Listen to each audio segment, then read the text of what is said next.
All right, Shalom. I'd like to start off by saying, Kal Halayim Le Yahweh, Ba'ashem Yahweh Shai, Ba'ashem Harikak Badash Ma'amah. Double honors to the elder apostles, a great millstone, and my elder Heroin as well. Salutations to the ark and of the pushing the truth and sincerity and truth. And peace and blessings to the men, women, and children that believe in the name of Yahweh Ba'ashem Yahweh Shai. All right, I'm Khanak Sa'amba Yashar from the Lions of the Yashar camp. It's kind of an impromptu, just going on with the spirit. Um, and the spirit compelled me to want to go through Psalms 49. Got a lot going on in the world right now. Um, Inflation, you know, like a mug, you know, it's hard to make, you know what I'm saying, ends meet. Like, they ain't even, you trying to make ends meet and they ignoring each other. They don't even like each other right now. It's real tough out here. So it's like people are having to band together. That's all you hear. Like, we're going to have to start pulling together, man. It's hard out here, pulling together. But like the scripture said, can two walk unless you be agreed? 'Cause at some point, it's going to be some disagreement.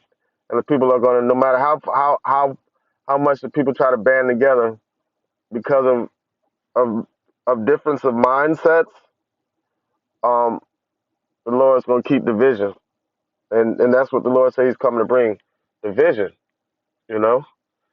And I just touching on that a little bit, Lord willing, this lesson to edify and to serve His purpose for the hopeful elect, the ones that truly believe in the name of Yahweh Shem Yahweh Shai. And you know, prophecies are coming to pass. I just recently did another lesson talking about how Finland, which recently joined NATO, um, is going to be Ukraine's next target because they share a 803-mile border of each other. And it's beautiful, man, because what we're witnessing is our captivity being turned right back before our eyes. And that's what Yahweh Shem Yahushua is doing. All right, just Psalms 49 and 1, it says, "Hear this, all ye people, give ear, all ye inhabitants of the world." Man. So that's what we're doing. We're out there on the highways and byways and hedges and putting these videos on the internet and blasting social media to give out that warning of what's to come.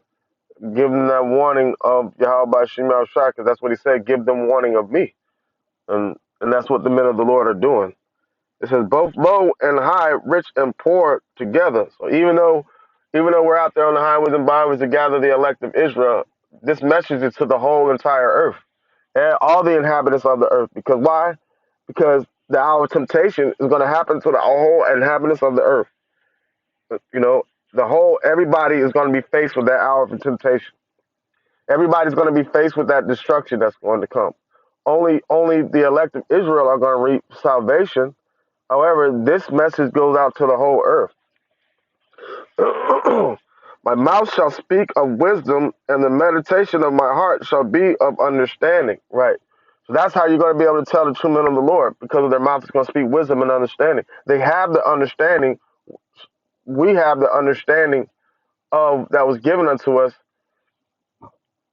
of Yahweh by Shema Shai, which is discernment, the spirit of truth, understanding the truth, be able to decipher the truth from a lie. All right. It says, I will incline mine ear to a parable. I will open my I will open my dark sayings upon the heart. All right, and that's us out there teaching, um, you know, piping unto them, but they're not dancing. It says, they that trust in their wealth and boast themselves, Shlakia, 49 and 5. Wherefore should I fear in the days of evil, when the iniquity of my heel shall compass me about? They that trust in their wealth and boast themselves in the multitude of their riches, none of them can by any means redeem his brother, nor give to Yahweh a ransom for him. So, like, what should we fear in the day of come? Because the ones that are of the elect are, are no longer shaping in iniquity. That's what King David said, I was shapen in iniquity. Let me see if I can find it. Hold on. Let me see. I think it's 51. Let me try that.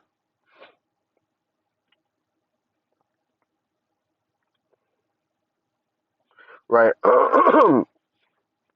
This is Psalm 51 and 5. It says, Behold, I was shapen in iniquity, and in sin did my mother conceive me. Right. We're all once a part of that, but there's a separation of the elect. They're being reformed, right? Purified and cleansed. It says, verse 6, it says, Behold, thou desires truth in the parts, and in the hidden parts thou shalt make me to understand wisdom. So that's how we're able to speak that those dark sayings upon the heart through the Spirit of the Lord that was given unto the elect. We're no longer shapen in the multitude of sins of the earth from the point of Adam, but we are the beginning stages of being born from heaven.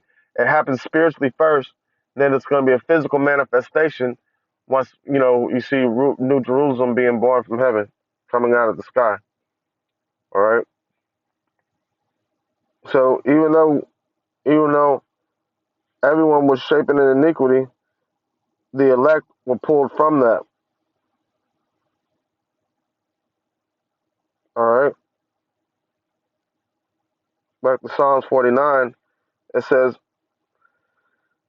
They that trust in their riches and their wealth and boast themselves in the multitude of their riches, none of them can by any means redeem his brother, nor give to Yahweh a ransom for him. Right. So everybody that's trusting in riches and wealth in these times, the Most High is stripping that away. Ain't nothing gonna be out here to be able to save anybody. Nothing. No matter money, no matter guns, no matter food, no matter shelter, nothing. That's why the Yahweh Shai told the woman by the well, you worship when you know not what. People are worshiping and don't even know what the outcome is going to be of the thing they worship. He said, but we know what we worship, for salvation is of the Jews, the northern and the southern kingdom, the 12 tribes of Israel, and of them it's the elect. We're scattered throughout the four corners of the earth, so we're going to look like these other nations in some cases. But in most cases, the majority of the salvation is going to come right here from in America, because America is going to be totally flatlined, totally consumed. And the only thing that's going to make it out of here is these spirits, man. And these spirits are going to be placed in a new body, preserved, reformed by Yahweh, by Shem Yahushai. It says, verse 8, it says, For the redemption of their soul is precious, and is cased forever, that he should still live forever and not see corruption. For he seeth the wise man die, likewise the fool and the brutish person perish, and leave their wealth to others. And we've seen that throughout the course of life, because some like to call it generational wealth. But that ceased from among Israel because of the curses, and it flourished among these other nations. But there's also an ending point to that. It says, their inward thoughts is that their houses shall continue forever, and their dwelling places to all generations. They call their lands after their own names. And who do you see establishing themselves like that? Esau. Come on, bro. Esau's establishing themselves like that. But that pride has them puffed up to where they really feel like that they're going to continue forever in the state that they're in. But their pride has deceived them. It says, verse 12, it says, and think about it, they call their lands after their own names. What is that? Africa, Scipio Africanus. You got all these individuals, Jakes, Afrocentric Jakes, all the way Africa this, Africa that, and they don't even realize that, that that's a Greek terminology. So what about Martazarium? What about the land of Cush? What about the land of Put? What about the land of Canaan? What about the land of, you know, those are the titles. Africa is a Greek term. Egypt is a Greek term. It's Matazarium or Mitzrayim. Um, so like you have people claiming and cleaving on the things that they don't even have a real true understanding of what it really is, but refuse to cleave unto Yahweh by Shem Yahushai. But what's going to happen is when all hell breaks loose, which is happening now, they're going to realize that they made lies their refuge. And, that's why some going to wait to everlasting life and some going to wait to everlasting shame and contempt. At some point, the ones that are going to ever wait to everlasting shame and contempt they're going to realize that they were the wicked on the earth. And that's 2/3 of our people. I mean, are they going to have to wear that shame in the kingdom? Nah. I mean, theoretically, if they're born in the kingdom, they're going to know that they're the ones that were wicked on the other side. But, but ultimately, shame, no, there'll be no more shame among Israel. We're wearing our shame now. Like right, the way things are right now, it would be hard to believe that Esau is going to be in a low estate as our nation is right now. Our people are bugged out. But if you think about it, the mindset and the thought process of Esau, they're really bugged out, but they have the whole world confused. So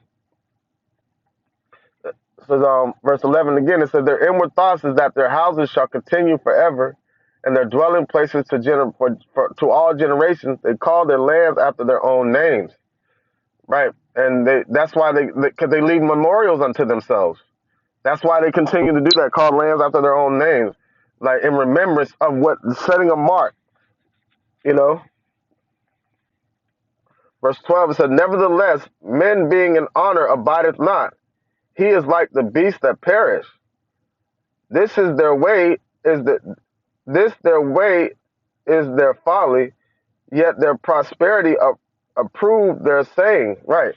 Not realizing that their way is folly and leading them to destruction because of the riches and the position they have on the earth, right? It approves their sayings where they feel like they all good, right? It says, like sheep, they are led in the grave, dead shall feed on them, and the upright shall have dominion over them in the morning. Right, we're waiting on the morning star to rise. And that morning star is Yahweh Shai. And their beauty shall consume in the grave from their dwelling. Right, so everything, that's like America. Come sit down in the dust. Oh, virgin daughter of Babylon, there's no more throne. You shall no more be tender and delicate, right? Because what's going on? What's happening? The Lord is stripping them bare, stripping to the bare to the point that they're not going to have anything, man. So the just are gonna consume everything that they have.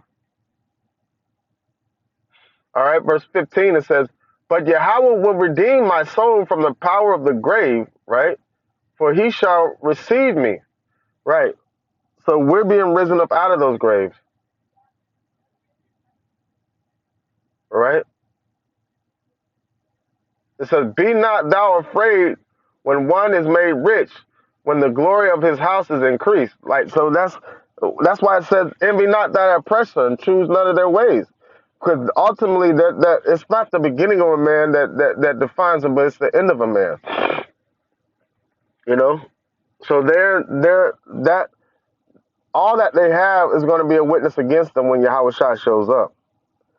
So verse 17 it says, "For when he dieth, he shall carry nothing away. His glory shall not descend after him." Right. So when Esau's cut off, that's it for him. And I mean that's really talking about when a man goes in the grave, But think about it from the point of Esau perishing as a nation, or Esau as we see today perishing as a nation. Verse 18 it says, "Though while he liveth, he bless his soul, and men will praise thee, When thou doest well to thyself, he shall go to the generation of his fathers, they shall never see light. Right. And that's how Esau's gonna end, never seeing light again. Their light is darkness. It says, man that is in honor and understandeth not is like the beast that perish, right? So if a man has all that honor and riches, but he has no understanding, he's just like a beast that perished. So he's the natural man according to First Corinthians chapter 2. The separation between the spiritual man and the natural man. So even though Esau is exalted in his place right now, that exalted that exhortation that he's experienced from a carnal side, which was given to him by Yahweh Bashim Yahushai, is ultimately going to lead to his destruction, man. So all we have to do is have patience and wait on Yahweh Bashim Yahushai, and they will redeem us from the devil. All right, just a quick, lesson, impromptu. Lord, what is lesson edifying to serve His purpose with that? Like say, Kal Halayim La Yahweh Bashim Yahushai Bashim Harikak Wadash Ma'amah. Double honors to the elder apostles, great millstone of my elder Harold one as well. Salutations to the Akim that are pushing the truth to sincerity and truth, and peace and blessing to the men, women, and children that believe in the name of Yahweh Bashim Yahushai. Shalom.